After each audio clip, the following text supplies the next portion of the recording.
Welcome, parents. Thank you again for joining us this evening. We're excited to be back here with you to talk a little bit more about our reopening plan. The video from last night's meeting is posted on this same link that you're viewing the meeting tonight from. So we would encourage you to go back there and watch that one as well. We're going to hit the highlights and main pieces from last night and then dive into some questions so that we're able to answer those as well.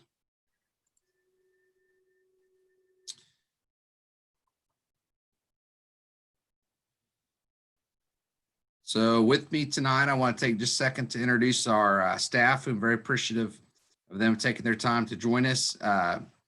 This is Gwendolyn Jacobs, Executive Director of Teaching and Learning. Mrs. Marcia Munsell, Elementary Principal, and Mr. Josh Adams, 6 through 12 Principal. So we appreciate them joining us this evening. As many of you know, we have been working very diligently to work through what's a very challenging situation with COVID-19 and a lot of different guidance and a lot of different areas to develop a plan that's will provide a positive educational experience for our students, as well as protect our students from a health standpoint and our teachers from a health standpoint. And as we mentioned last night, you know, we really appreciate parent feedback and all the information and ideas that have come in. And it's important to note that this is a challenging topic for our staff to work through and create a plan that's going to satisfy everyone, as there are some very different viewpoints. And some of the parent responses and questions, it's, I don't want my children wearing a mask. They don't need to do anything differently than they did last year at this time. Just have school as normal. There's other opinions that they need to wear a mask all the time.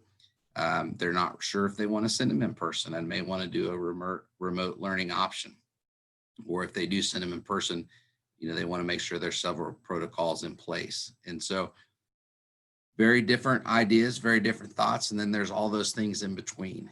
And so our job really is to take those stakeholder input and ideas, as well as the guidelines from the Kansas Department of Health and Environment, Kansas Department of Education, Franklin County Health Department, and mold those into a plan that will be a rewarding experience educationally, as well as be a safe place for our students and staff. We all know that we want our children in schools.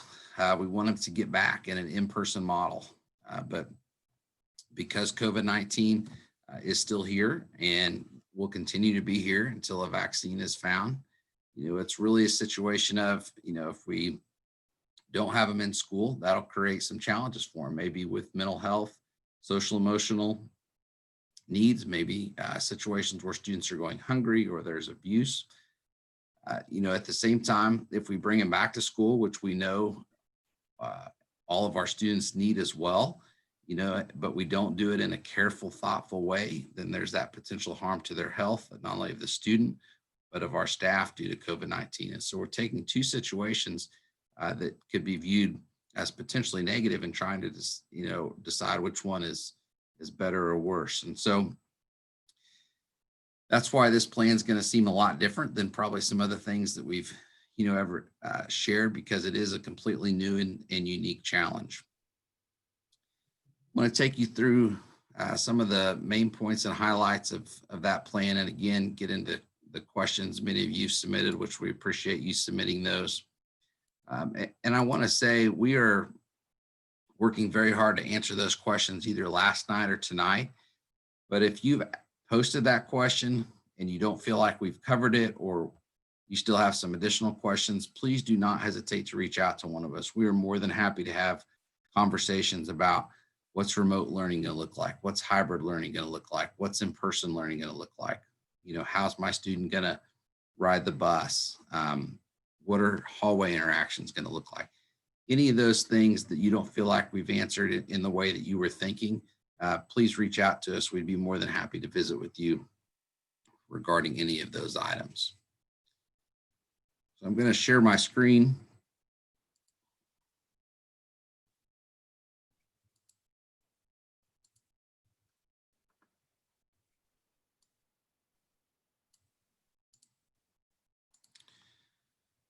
So in our reopening plan, a lot of the questions that have come up are, does my student get to choose between in-person, hybrid, remote?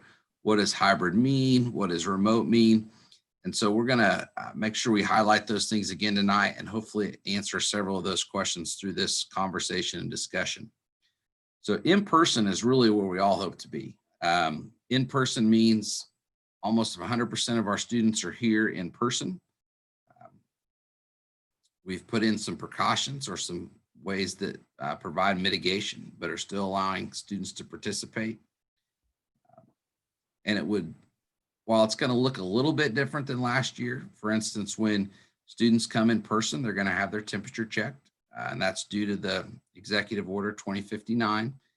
We'll have specific doors that students go to. So if I'm in one grade, I may be asked to go to one door, and if I'm in a different grade, I may be asked to enter a different door. And that's just so that we can space our students out as they're arriving, and that we're able to take their temperatures and do those screenings a little bit different.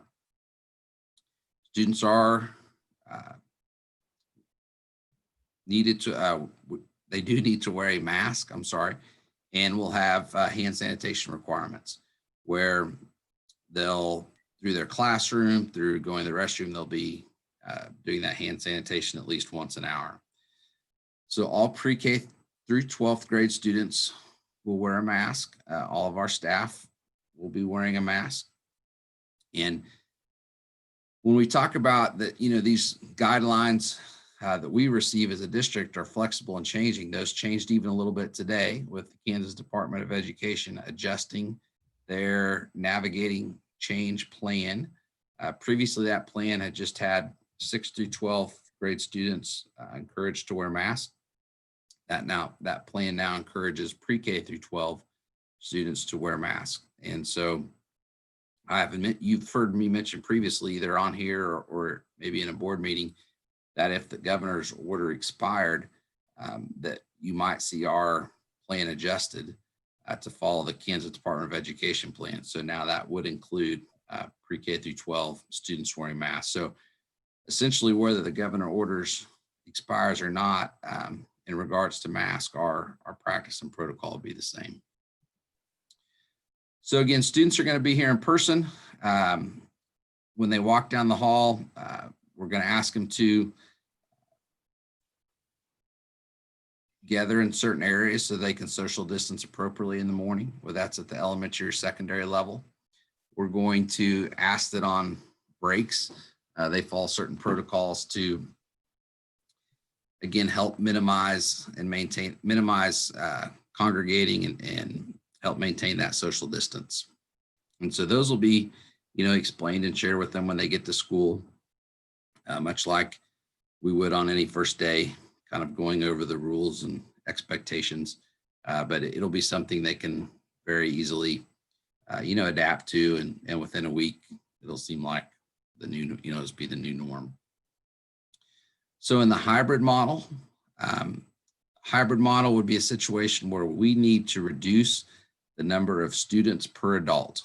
And so approximately half our students would attend. We're looking to have those class sizes in that, you know, 10 person to 1 adult range. And so what our hybrid model is going to specifically look like will continue to evolve just a little bit as enrollment happens and as our building leadership teams continue to meet, rather than just say, we're going to tell you 100% it's this way today and not changing. We want to continue to make that the best model that we can make it.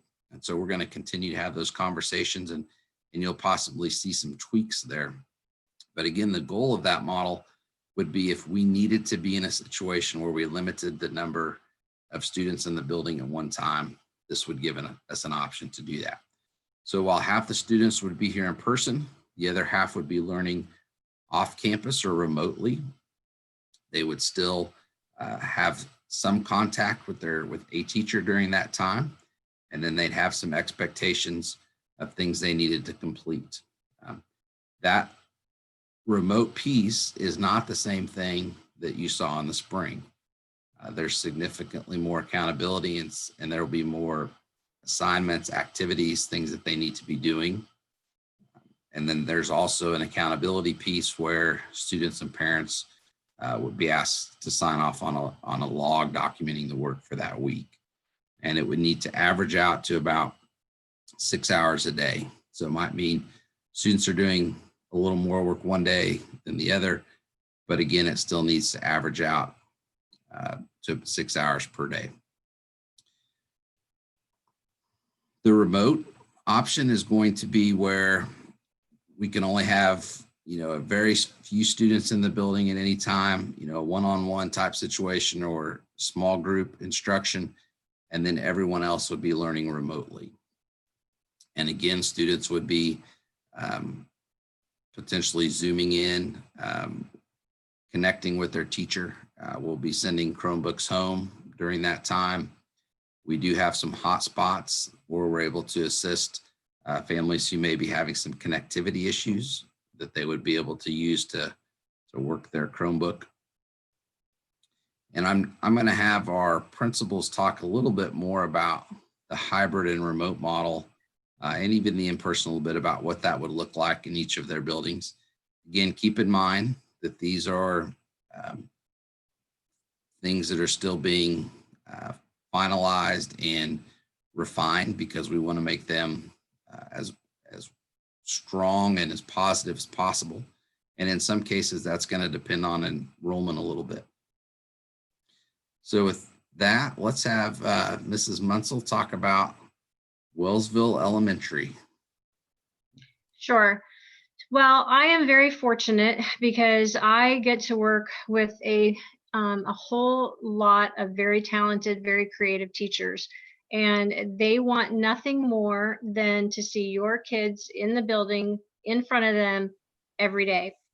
So as Mr. Bradbury has said, we are just trying to find the way that we can do that in the safest manner possible. So after meeting with our building leadership team today, we kind of tweaked our plan a little bit and looked at how we could get our kiddos in the building more frequently, even if it was a little bit less time. And that does a couple things. That helps us see our kiddos more consistently. It lessens the burden of what has to be done at home. It meets some social emotional pieces because they're with their peers a little more frequently or a little more consistently. So we are still working on what that might look like, but it very well could look like students coming half days rather than an A-B schedule. It could look like they come 4 days and then the 5th day is some remote instruction. So again, after meeting with our team, we're trying to figure out if that's a model that would be workable for students, staff, and parents. And we feel very confident and very good about what that might look like. A couple important things to note when we're talking about remote, whether that is in the hybrid model or the full-time model, whether we're in a full remote. First of all, if we are in a full remote model, the thing that is probably the biggest difference, unless we get told we can't be in our building because of the health concerns by the health department, our teachers are going to be in the building teaching from their classrooms, and students can view them actually teaching. So it is not a parent depending, a parent trying to teach lessons. The parent is more there to support the student. Will they be on 6 hours a day? No, but they will have direct instruction from teachers during that remote model. Hopefully from classrooms if we can stay in the building as adults. I think that's a big piece to look at that is so different from the spring. The other thing is as Mr. Bradbury said, the 6 hours that we are looking at, that the state has asked us to be accountable for, is not 6 hours on a computer. That is an instructional day. That might be partly Zoom. That may be part online work. That might be part of work in a workbook. That can include special classes. There's a wide variety of ways to look at that. So much different than the spring, much more teacher interaction, and much more time in the building for that hybrid model if we get that, if we can do that. So is it fair to say that if potentially, if I were in the A group, that I might come to school Monday, Tuesday, Thursday, and Friday from 8 to 11, and then I would get my lunch on the way out. And then in the afternoon, I would have contact with teachers remotely, very possible my specials teachers, because my time in the building would be might be more focused on core and additional supports, and maybe addressing some social, emotional, or learning needs I might have. Yes, that's a fair picture. That's something that that the teachers felt very strongly about when we met. And again, that puts us time frame, that gets our kiddos more consistently in front of teachers, being taught by teachers, so that the parents can just support when they have them at home. And then in that model, the Wednesday would be our remote day, the full day. And I could expect to be online with teachers for part of that time, and then have some additional activities as well. Yes. So conceivably, you could expect your student to be online with your teacher. It's hard to say. You could come online and they would maybe have a 30-minute class meeting and then review some math and reading. It kind of depends. It could be an hour or longer. Then what that does is then that also allows us as teachers to continue to meet to discuss student needs, because all of those things that we do on a regular basis during the school year, we still have to do. And that is really important to make sure that your students' needs are being met. So we have to be able to sit down as a group and talk about data and see what our students need to do differently, look at our instruction, and then also provide some time to plan and adjust instruction as needed. Very good. So one of our other options that parents can choose is remote only learning. So maybe I don't feel comfortable, taking the chance that the district's going to be in an in-person or hybrid model, and I want to still be a student in USD 289. I just want to learn, and I still want to learn from those teachers. I just want to learn from my home. What's that going to look like as an elementary student? Sure. So that's still going to look like interaction with a teacher. It may not be the classroom teacher that your student is assigned to, but you will be taught by a teacher. In no model will you be in front of a computer 6 hours, or will we be in front of a computer 6 hours teaching you, but you will have all of those aspects. So you will get much more direct instruction from teachers, in addition to online activities. You'll have your materials, you'll have your math book at home, you'll have your reading book at home, and then the teachers will instruct you as if you were sitting in front of them. Depending on numbers, as you said, that could look a little bit differently, but for the most part, I think it's probably going to mean a person that is doing that instruction for our building. Yeah, and I think that's a great point. Our numbers, number of parents who choose or students who choose a remote only model, does impact what that's going to look like to an extent, because we have X number of teachers, at both levels. And let's say 25% of our families or 30% of our families wanted to do the remote only model, then it would be pretty easy to assign one teacher per grade level to teaching that remote only group. But if we have, say, 2 kindergartners and a first grader and a fourth grader, and it's, then that assignment per teacher looks a little differently. And so that will help. Hopefully you can then understand why Mrs. Munsell answered that question the way she did. And Mr. Adams is going to talk about that in just a minute. And hopefully that'll help explain his, answer and reasoning for why we aren't able just to say right now, well, Mrs. Smith or Mr. Jones are going to teach these students in this remote only environment, because it does greatly depend on the numbers and grades and areas that those requests come from. Yeah, and I think that as much as I want to know today who is going to choose that remote option and who's going to be in the building, I would encourage you to wait until we have the plan fully set to make any decisions regarding that. And then as soon as we do put that plan out, then it would be very helpful to know whether you're going to choose to enroll in full remote or in the in-person hybrid model, so that we can make those plans for teaching that. So hopefully we'll get that figured out here very shortly, so that we can go to the board meeting with that. Absolutely.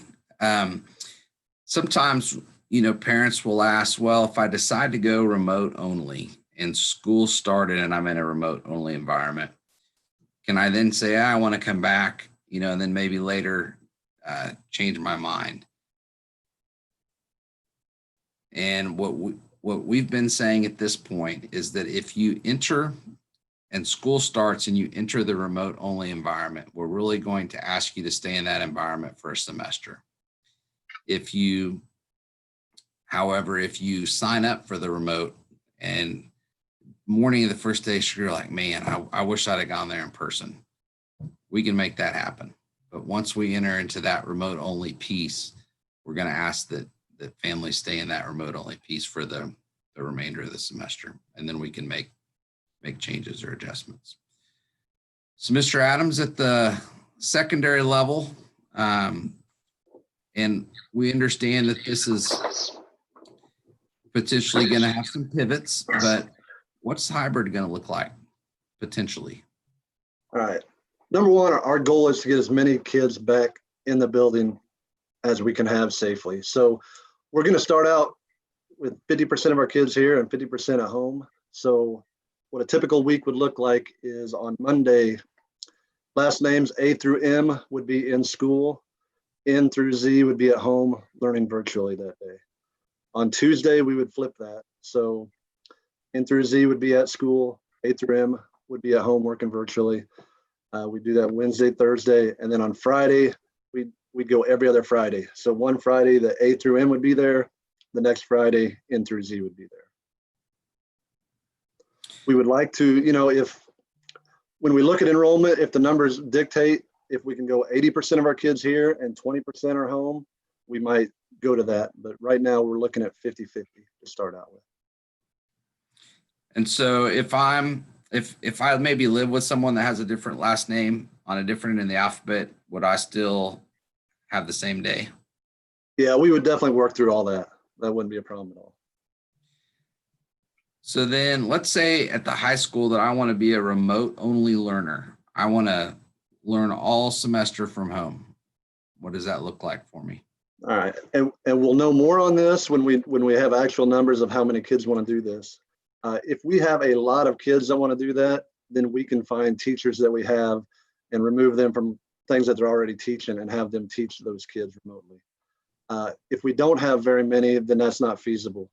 So we have a really good program that we've used for a long time. It's through Greenbush, and it's not taught by our teachers, but it's taught by a teacher that Greenbush hires, and it would have students from Baldwin, Eudora, other kids, and it is completely designed for virtual education. So it's a really good program that we've used a lot, and that's how we would do it if we don't have very many. And if you have questions, I had several parents call me today to get more clarification on that. I have no problem with you calling or emailing me. I want to be able to explain as much as I can to you. Same here. And so a couple of the other questions that have come up in these different models, if let's say that I've requested some testing for my student, how do these different models impact, some testing that I may have requested for my student? Sure.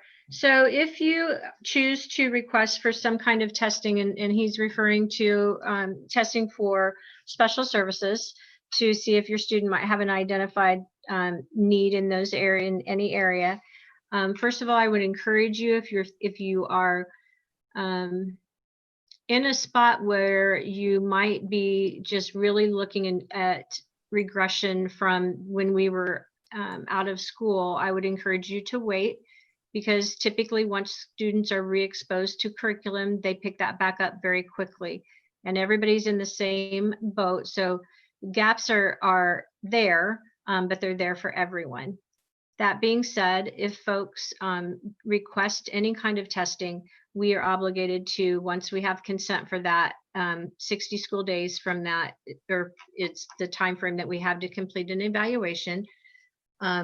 It is very difficult to complete an evaluation for students who are not in school. So because part of that is how they perform in the classroom. So we would want them in school for a part of that time at least. And then we would also have to do some in-person testing. But basically we have the 60 school days to complete anything like that. That doesn't change with any of these models. It makes it a little more difficult if we're on a remote model only to test.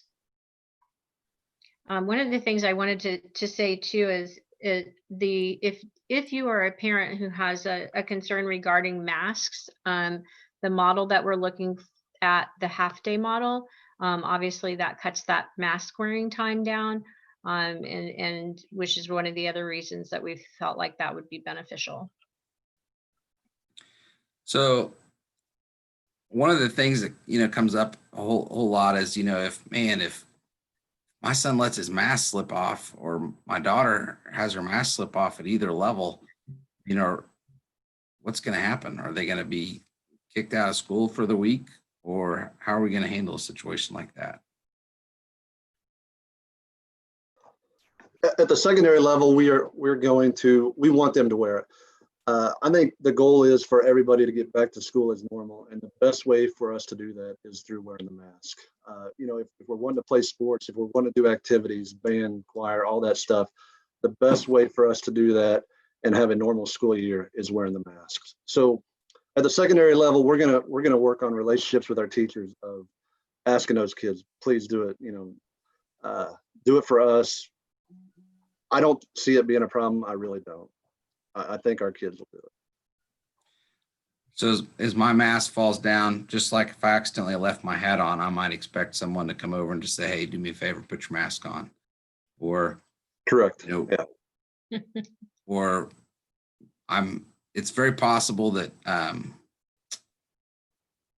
a student might begin to chew on their mask at different times, depending on the grade level. And they might have a more difficult time keeping that on a regular basis. And so we'll have additional masks that if a student, breaks a strap on their mask, or, runs into challenges with one, then we would have some things like that to support them.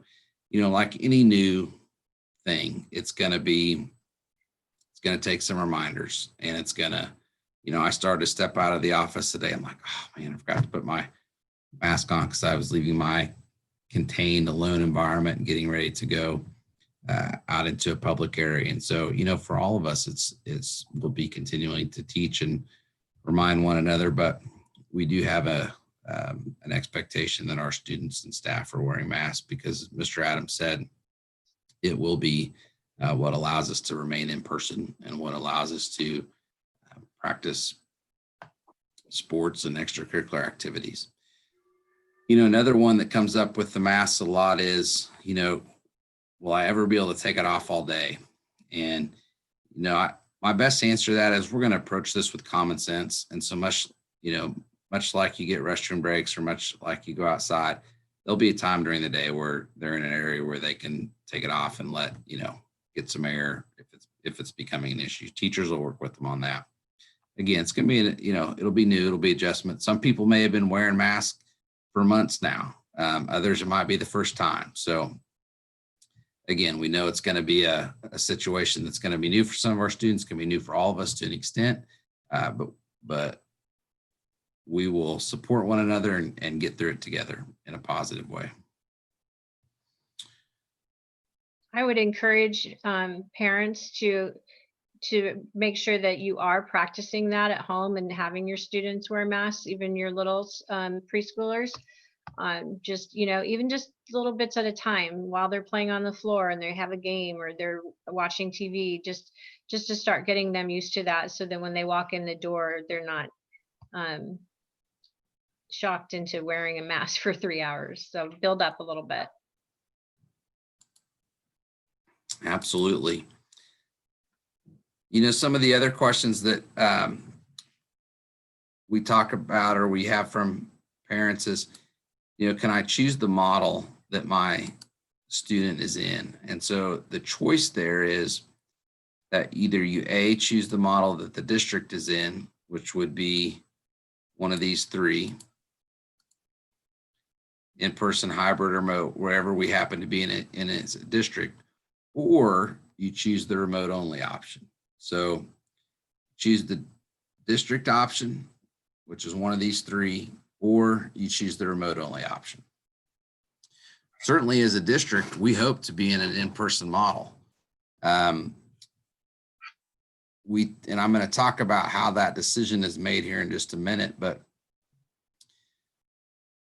anytime you're beginning something new like this, it's good to begin in baby steps. And so there is a possibility that we could open up in the hybrid model and practice those routines, because we could have to go to that at some point, and it's better to practice those routines in a time where everybody's less stressed than in the middle of an outbreak. And then after Labor Day, be ready for our in-person model. What will ultimately drive whether we go to in-person, hybrid, or remote is a variety of factors, but some of those include the COVID rates in Franklin County as well as Wellsville. And so not just the positive test, but the percentage of people tested that test positive. Because anytime you test more people, it's likely you're going to have more positive tests. So if the metric that you use, or one of the metrics that you consider, is the percentage of tests, then that helps account regardless of how many tests are given. But there's a Reopen Kansas metrics on the Kansas Department of Health and Environment. And it looks at COVID cases by county and across the state.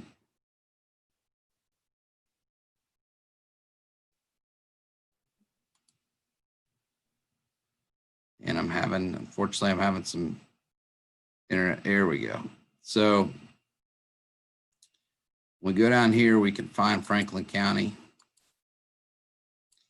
And what we want to see here is a decreasing line, really. Now this line isn't as steep as it was just a little bit ago, and every couple days they add new days. So this is about a week old, but that's as quick as they can get the data on here. So this is one piece of it, Franklin County, but we also want to look in the Wellsville area. In the Wellsville area right now, the city of Wellsville and close surrounding area, in conversations with the health department, is a little bit better than this. And so that's a positive piece. And then we'll have conversations with the health department about, what's an appropriate model, because again, we want to be in an in-person model if at all possible. If we could, but we have to be able to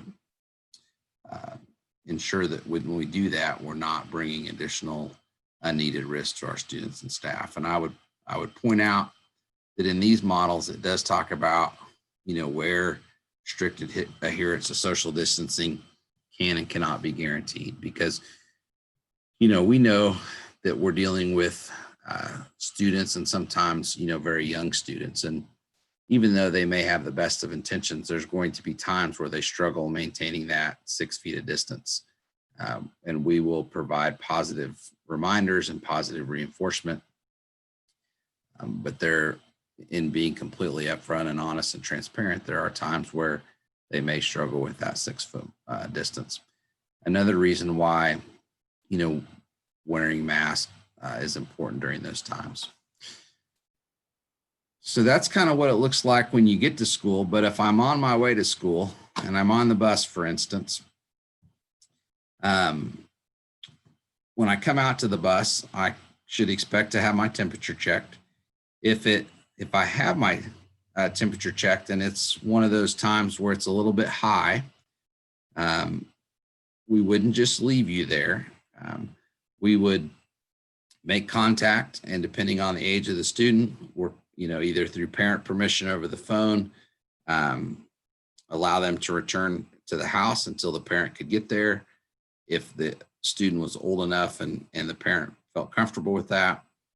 If not, we would send a second vehicle out to that site and wait until that second vehicle got there before the bus left, and then make arrangements to have that parent come get the student. So even though we're checking them when they're getting on the bus, if they had a high temperature and were unable to get on the bus, we are certainly not going to just leave them there, and we'll be communicating with the parent as soon as we possibly can get a hold of them. At school, if you come, same thing, you come and you have a temperature, you're going to be moved to a separate location, to an isolated room where you're away from others, and a school nurse or school health professional will be contacting families, might be a secretary as well, to let them know that your student has a temperature that won't allow them to come to school that day. And then they'll help you with determining next steps as well. We get the question, how many, are we going to hire any additional nurses? We are looking at hiring an additional nurse's assistant, and that would give us one health person, one nurse in one building, and a nurse's aide in another building, because there will be probably an increased need of medical issues with COVID. Parents should know that, a lot of the symptoms that results in positive COVID cases also are the same symptoms that result in, a cold or a sneeze, a cough, flu.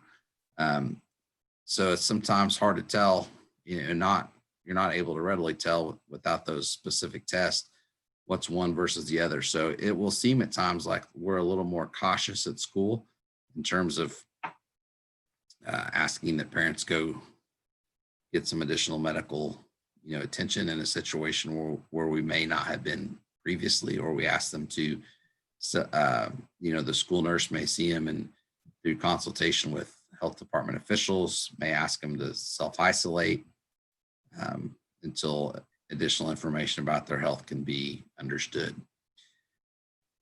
All Franklin County schools, through conjunction with the Franklin County Health Department, will be operating through these various stages. And again, in terms of what stage we're in that in-person hybrid or remote model, this will play a piece in that. So, what happens to my student if I'm in class and another student in that class tests positive? So what would happen is, if you're considered a close contact of that student that tests positive, you would be contacted by the health department to go in for a COVID test, and then you would be quarantined for 14 days. So a close contact is someone who's within 6 feet for 10 or more minutes.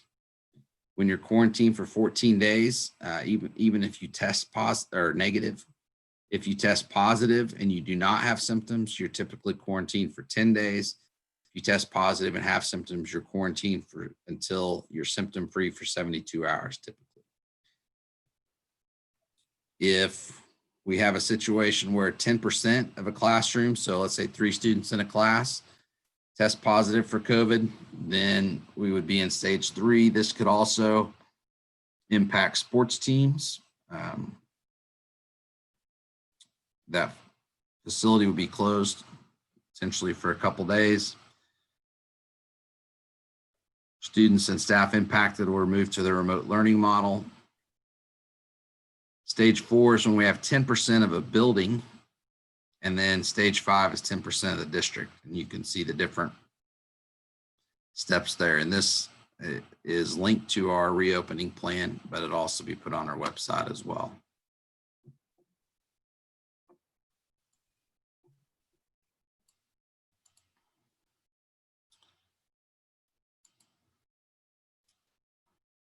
Okay, we want to touch on a couple more questions as well. So again, one of the questions is, do they have to wear masks at their desks, or just while they're, and the guidance is that they do. But again, we understand, we don't want to call it a mask break, but in some ways we may all need a mask break. So we understand they're gonna have to be able to take them off and get some air, particularly as they're getting used to them. So again, they may be fine and not ever want to take it off and just be as comfortable as wearing, shoes. But our staff will, that'll be implemented with common sense and a rational approach.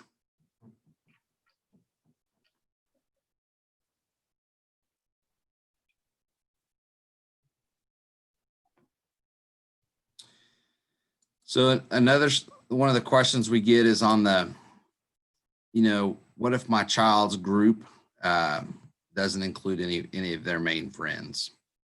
And that's one of those we will look at as things unfold, as we're monitoring students' social emotional needs and anxiety and some of those other things. And being real honest, we can't ensure that every student is going to be able to go with the group of friends they want to. It's impossible. The hope also is that we're not in that hybrid model for, long periods of time,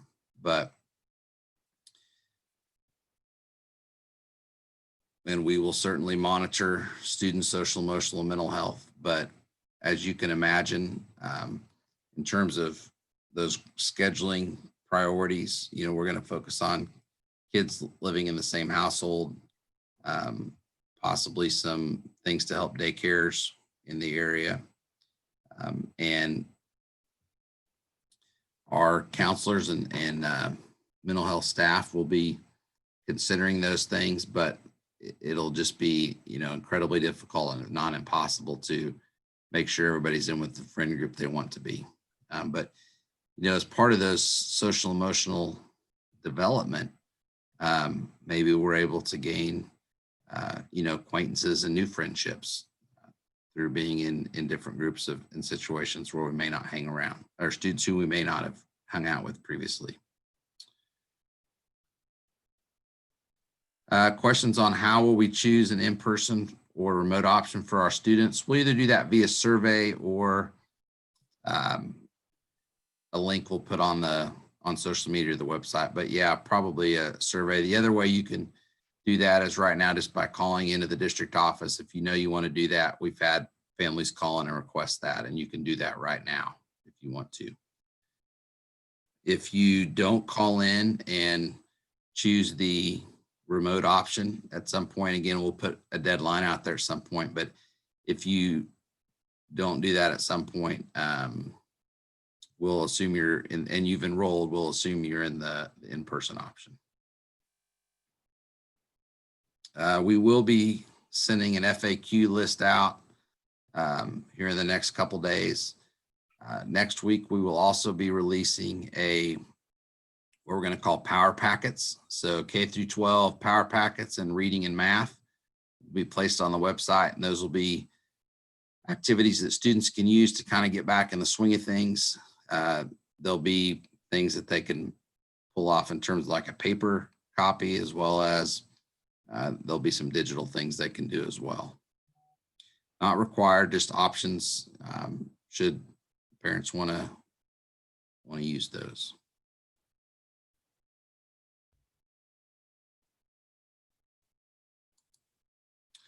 Again, several questions on the teacher-led instruction part of the remote learning. And hopefully, if we haven't answered those in the way that you were needing those answered tonight, please give us a call. We're happy to discuss them in more detail. But certainly a thing that will be very different from the spring is the teacher-led piece of that and how that will look.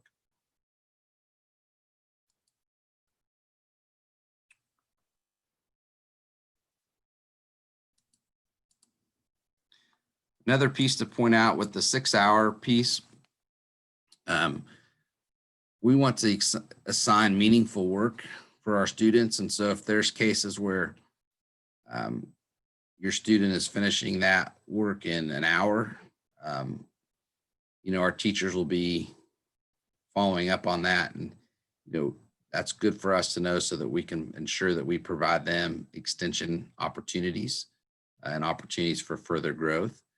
At the same time, if that work that was supposed to take 6 hours is taking, 15, we also want to know that, and teachers will be cognizant of that so that the appropriate supports can be provided in those situations as well.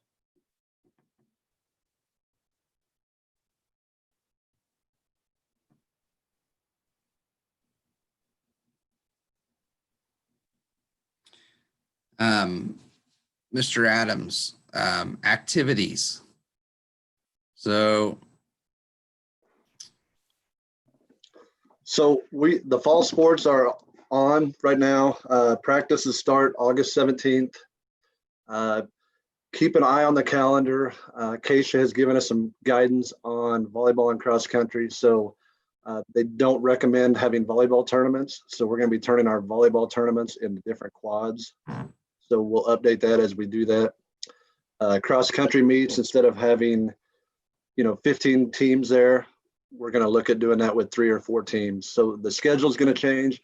It's on the calendar right now, but we'll be updating that as we start rescheduling those things. Very good. Very good. Another question that's going to come up is participants, and that will be largely dictated to us through Franklin County Health Department and guidelines there. Obviously, as sports are scheduled and begin to unfold, having these in the COVID era will look different and be different. And so as soon as things are known there, we'll be communicating those out as well. But, much like our reopening plan is unfolding and we're sharing that information now, athletics will continue to unfold in the next few weeks, and Mr. Adams, Mr. Brookdahl will be sharing that information as well.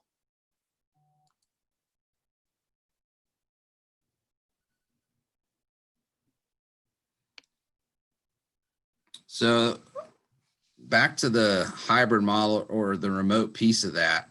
Let's say that Mrs. Munzler, Mr. Adams, if I'm not able to log on at the exact time that the teacher's on there, and I need to do my work a little later in the day, am I just out of luck, or can I still do that? In the hybrid model, we'll have a lot more flexibility. Obviously, we'll work, the best we can. If we do have to go to remote due to a breakout or something at the high school level, we're planning on having daily Zoom check-ins with our teachers. So at 8 o'clock, first hour, from 8 to 9, first hour will meet, from 9 to 10, second hour. And that's a big difference than what we had, in the spring. But if we have to go to that remote, that's how we'll be doing that. So it would work best for us if you can make that time. If you can't, you let us know, just like any other absence, if you can't make it, call the office, call me, and we can work through that. And we'll be taking attendance on that as well. So kids will be expected to be on it. If parents or students are needing assistance like after hours, is that kind of what you're talking about, Mr. Bradbury? Well, if I miss my, if I'm on my half day and I miss my specials check-in time with my teachers, can I still do my specials work, and will it still count? Oh, absolutely. Yeah. And we would be taking attendance, and we still have all of those same accountability measures that the high school does. But obviously, if you miss, a session, you need to make that up. It's the same as if you miss school. You have makeup work to do, and we will be there to help you do that. Your teachers are still going to be there to help check in with, if you're doing the remote only, your online person's there to help with that. So it's very similar to what it would look like if you were in school.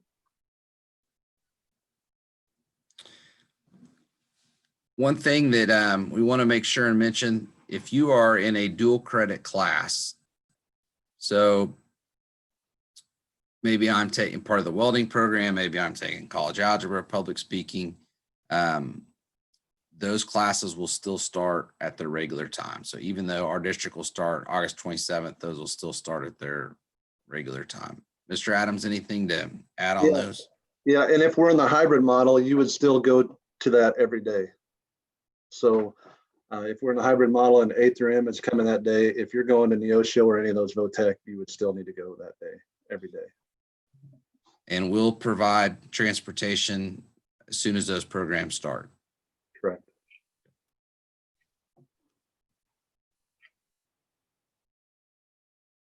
Could we be in the hybrid model in one building and full-time in the next, or full go in the next? Or could we be in remote in one building and in person in another building? That answer is yes. There are what could potentially drive us from one model to the other as much as anything as the number of students and staff who are quarantined. If we had a outbreak, with the right mixture of students that caused enough of our staff and or students to be quarantined, we might be in a remote learning model in one building and yet still be in an in-person model in the other. So just because one building is in hybrid or remote, the other building may be in something completely different.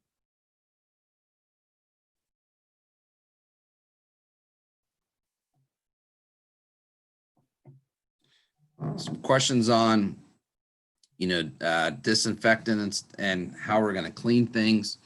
Some of our practices will be wiping down, with cloth, but we have several what I'll call sprayers that have a safe solution that dries within just a few seconds, if not a couple minutes, and disinfects and prevents spread of COVID-19. So one of those things will be used to clean areas each day, whether that's playgrounds. The guidelines are not to clean those as often, but those will be cleaned as well. Again, with the sprayers, it only takes just a few minutes.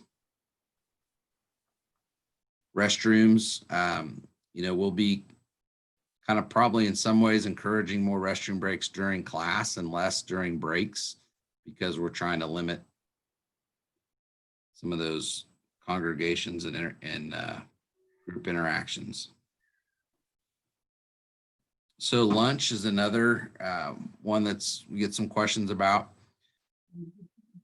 Certainly some of these things could need to be adjusted because of changing USDA guidelines, but as it stands right now, our current free lunch program will end August 20th. And we'll be back to what would be more of a traditional lunch program when school starts. So if I want to get lunch and I'm on a remote day or at home, we'll have for sure a drive-through option, but if you were not on free or reduced, you would be charged at your normal amount. Based on need, we're going to look at possibly being able to run some routes for some of those lunches, but we need to do a little more exploration on what the need and desire of that is. Also, based on need and desire, we're considering running an activity bus on days where students are at home and would be unable to get back for activities. So sports practice, clubs, those kind of things after school. But that's a little bit still in the explorative stages, but we just want you to know we're working on those things as well.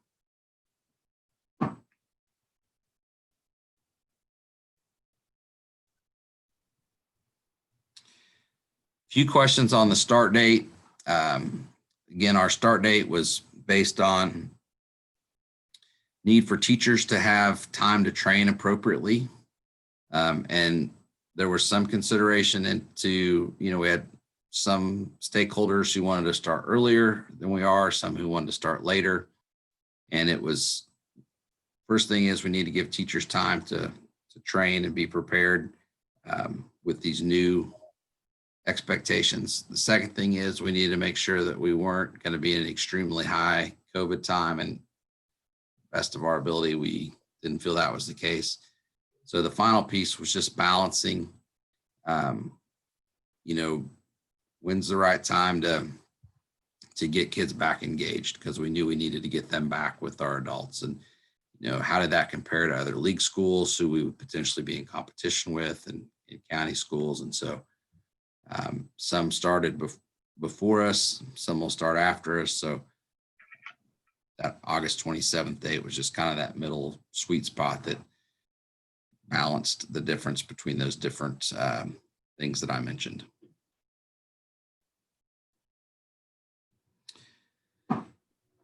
If students travel outside the state, they're only required to stay home for 14 days if that is something that's on the KDHE list as a requirement, or if our Franklin County Health Department were to add that at some point. So whatever the quarantine requirements are regarding travel at the state and county level is what we would follow for the district. Will students need the same supplies for remote learning as they will in the classroom?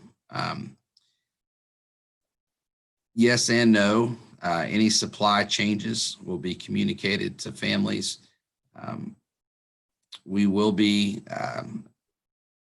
have Chromebooks that are available. Students would not, need to necessarily plan on needing to print things at home.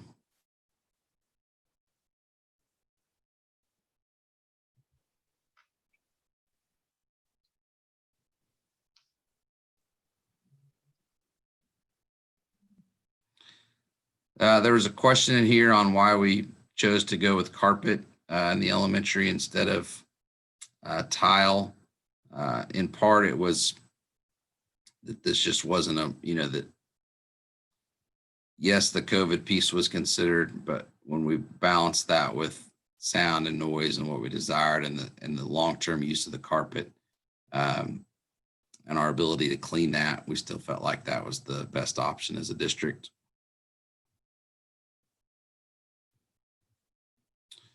Will concession stands be open, and will they be able to be used as fundraisers? That's going to kind of depend on what's in place at the time. We just, at this point, yes, but could that change? Absolutely. What they sell might also change, probably be more prepackaged items.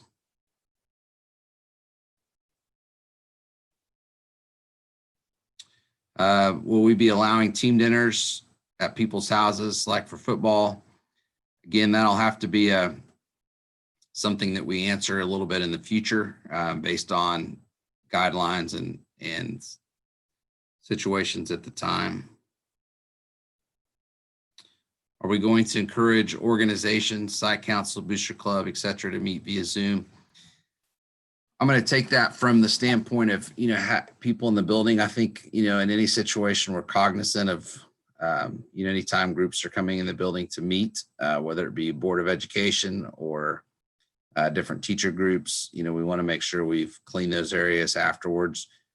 So certainly those things will be considered. Certainly Zoom meetings are appropriate. And again, the current condition and numbers of COVID and model that we're in at the time will help manage those decisions as well. If it were today and site council asked me if they could come in the building and have a meeting and we could keep them, maintain that 6 feet of distance based on the numbers, we would let them do that. But could there be a time where we said, hey, we need you to meet via Zoom because of current COVID levels and where we're in a remote only learning? Absolutely.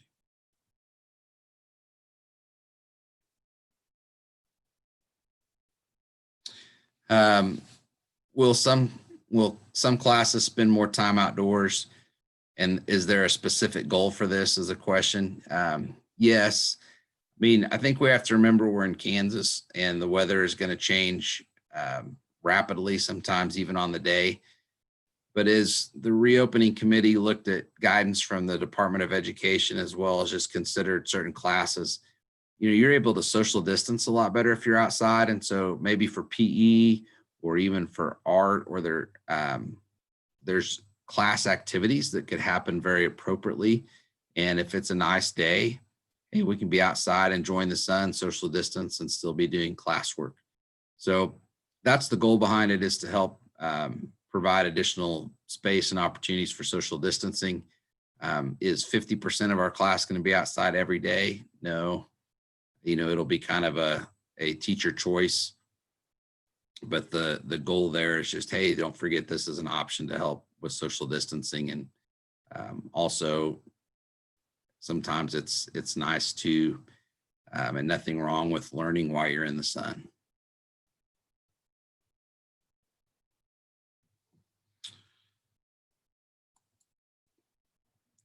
So one of the questions here, it was mentioned that there was a competency-based model. That's a great question. When the Department of Education originally came out, and I know we put that out early too, that there would be a competency-based model as an option. When that process began, that was the intent of that plan, and very well-meaning intentions.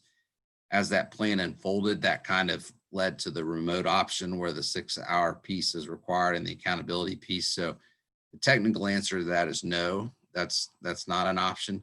But that's the reason behind why it was, shared before and is no longer an option now, is because what was once thought of as that competency-based model has kind of been involved in the Department of Ed guidance into what's the remote learning model now.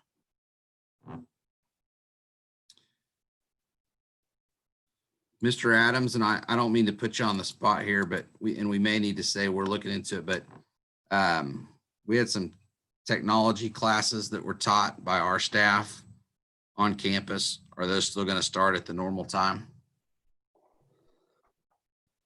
We're looking into that. So okay, that's the best answer. We'll get, again, I didn't mean to put you on the spot. We'll get that. We'll put that on our FAQ or get that information out there.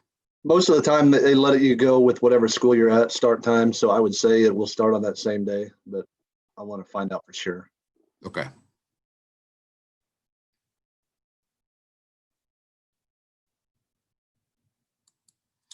Some questions in here. Will students with symptoms similar to COVID not be allowed at school period, or will they be allowed some such cases as a doctor's note, negative test? Yeah, they would be allowed with doctor's notes or negative test if they have met as long as there's no quarantine guidance with it. Just because someone has a cough doesn't mean that they're absolutely no way let in the building until the cough is gone.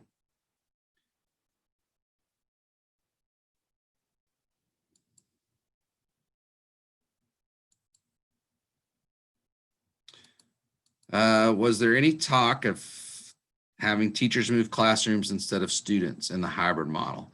We have had those conversations, and that is part of the transition piece.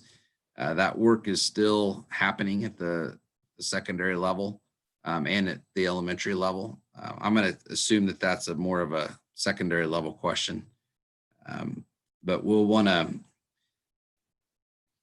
Is it a possibility? Yes. But sometimes the challenges of materials and other things can impact that. So it will be considered, but I can't guarantee that that's the model that we'll end up going with.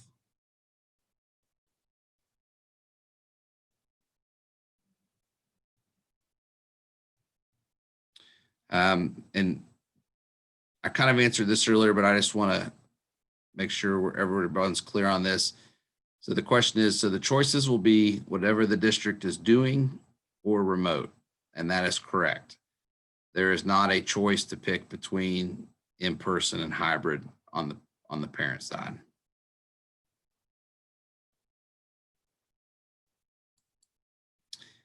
There are some questions about if our students quarantine at home, can they do remote learning during that time? Absolutely.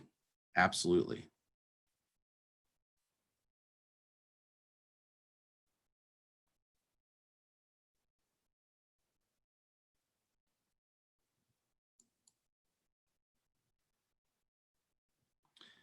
Again, a question on being on the computer for 6 hours. No, we don't feel like they'll be on the computer for 6 hours, but we want the average learning and learning process, that time spent working, to be average 6 hours a day.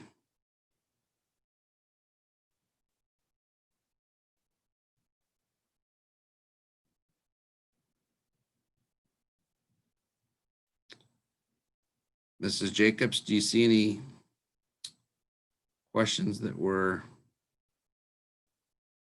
haven't hit yet? Well, I think one thing is that with things being so fluid, and if we do put out an FAQ, that's something that we will continually update. Is that correct for parents? Mhm. And indicate that. So, okay. It is, yep.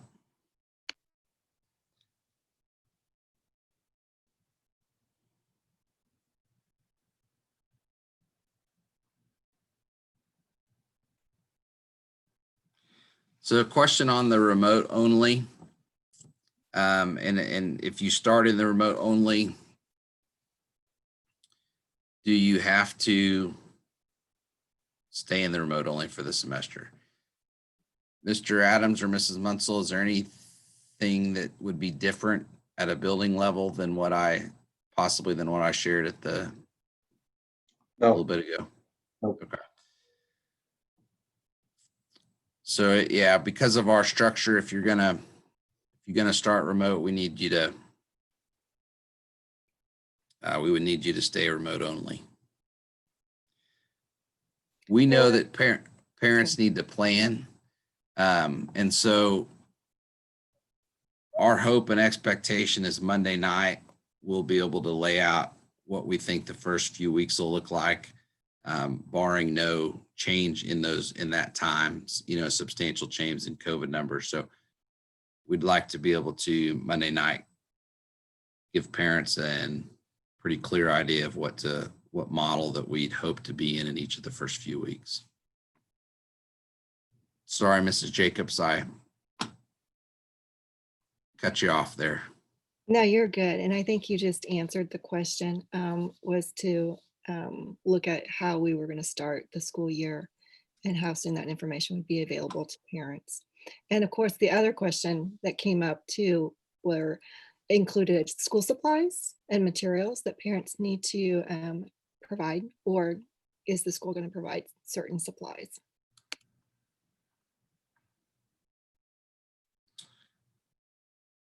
So on the supply part, anything that would change, we would get out soon. I don't think Mrs. Munsell or Mr. Adams, are we anticipating any changes there? Will freshmen and sixth graders start a day earlier than the rest of students? Calendar committee's finalizing potential changes this week, and they'll go to the board for approval on Monday. So at the end of Monday evening, we'll be able to answer that question.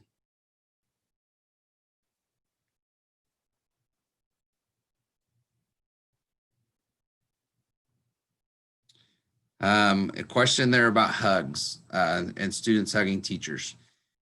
That's one of the hardest part about this deal is that that just the handshakes, the friendly interactions that we are so used to having are now we're not able to do that in some cases. So as crazy as it sounds, we are going to ask that we don't do hugs until we get out of the COVID era. And I hate that. And I but we also want to still be in situations where we get to come to school in person, and that's just one of the unfortunate pieces that comes along with COVID.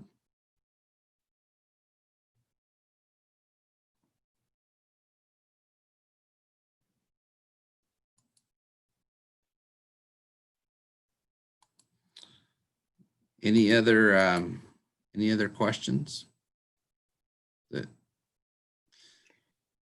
I think you covered a lot of them already, Mr. Bradbury, and the ones that were submitted tonight, we've hit most of those. All right. Well, I'd like to thank our staff, Mrs. Jacobs, Mrs. Munsell, Mr. Adams. I know you guys have had many meetings and been working incredibly hard on this. So thank you for joining us here tonight and helping answer questions. We will have additional video / informational sessions for parents in the coming weeks. Those will include how best to support your student in the different models, and our counseling staff will be helping with those. Those could come in the form of both pre-recorded videos that are released, as well as some question answer opportunities similar to this evening. So again, thank you so much for joining us. Again, we are very happy to talk with you and answer any questions you have at any time. Just reach out. We hope you have a great week and a great weekend. And it's going to be here before we know it. We all look forward to seeing you back here soon. So thanks again. Have a great night. And it is a great day to be an Eagle. Thank you.